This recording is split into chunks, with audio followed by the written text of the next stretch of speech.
had recently the visit of the Ukrainian president to the Canada. Yes. So what really were the results? What the Ukrainians can expect and what the Canadians should know? Well, first of all, I mean, when I got to meet President Poroshenko with our Prime Minister, obviously we had our bilateral talks, but more importantly, we got to greet and meet your athletes for the Invictus Games. And the resiliency of your soldiers, your security personnel who then got to participate in the games and go on to win medals. It was actually very inspiring, just as it's inspiring to meet our soldiers as well. But more importantly, when the athletes arrived from Ukraine, they were actually greeted by the Ukrainian community who are in Canada, and they got that warm welcome. So our meetings that we had and discussions that we had is based on a very close ties. We talked about Operation Unifier, our contribution in Ukraine, and we talked about economic growth as well. And we talked about many other initiatives that we can do to help Ukraine and work together. But one thing is for sure, our Prime Minister re-emphasized Canada's commitment to the Ukraine. And there are now talks, and the Ukraine initiated the idea of having the UN peacekeepers, which could contribute to the solution of the conflict between Ukraine and Russia. So are those things considering, and really in that case, we can expect the Canadian participation? You have your experience in the UN peacekeepers. Moving forward, we need to look at making sure that Ukraine has its voice and making sure that needs are met. And then once we move forward, we got to talk about the mandate itself, making sure a mandate can actually meet the needs of what's being agreed upon. And then so there's a lot of steps in between before we even get to that stage.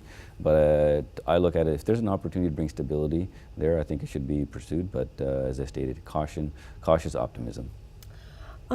Ukraine is undergoing a number of reforms, in particular in the security sector. So as somebody with that background and being a Minister of Defense, what are the critical for the reform of the security bloc, which is a very tough?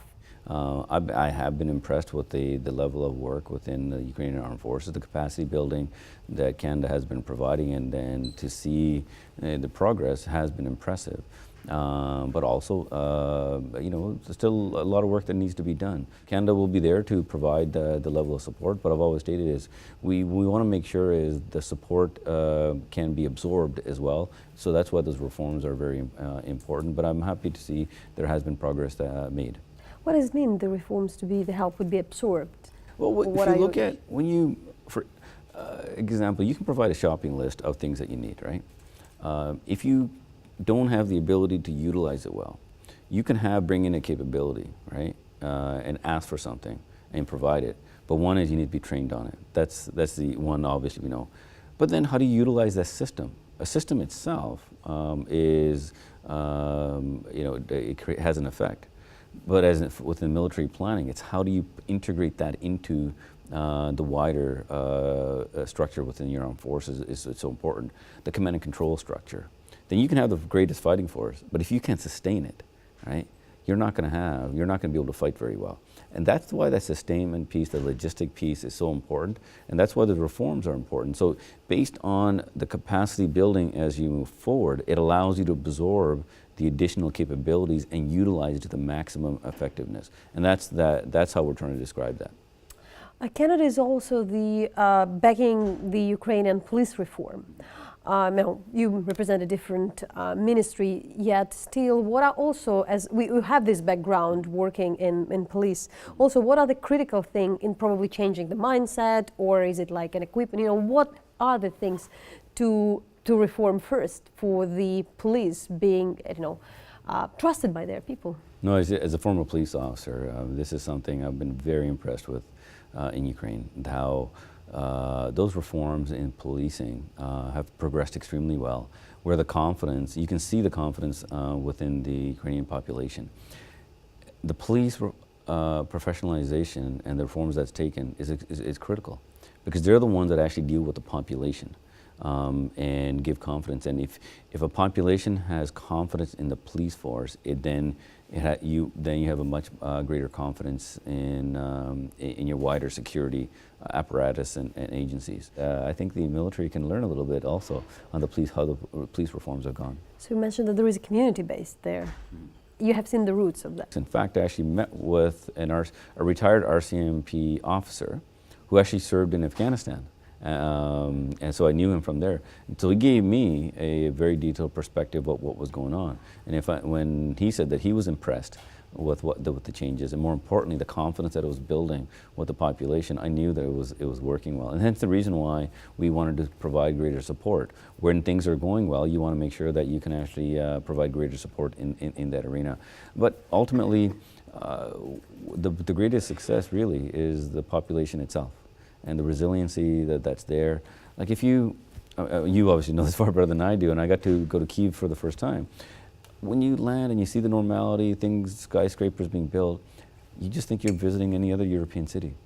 And let alone the challenges that the nation is facing. And the engagement of civil society in Ukraine is also equally as impressive.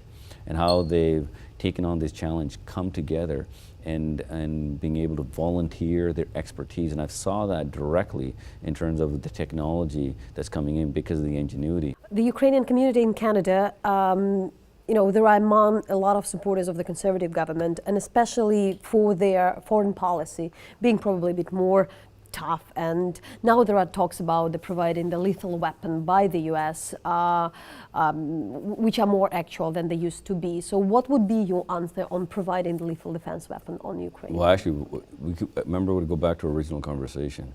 If we go back to a shopping list of providing something, it doesn't mean you're going to achieve the aim. What are we trying to achieve? And that's where I had a really good discussion with Minister Polchak, and him being a very accomplished military general, he understands when if you want to do something, build the long enduring capacity, you need a plan. That's one of the reasons why when we formed government, we wanted to actually put a realistic plan, not just get political checkpoints. We moved with a defense cooperation agreement, which is going to allow now Ukraine to have greater access to a Canadian defense industry. And then we're going to be able to not only create a plan for what the needs are, but then we'll build a plan on the capacity building with our number of personnel that are in Ukraine right now.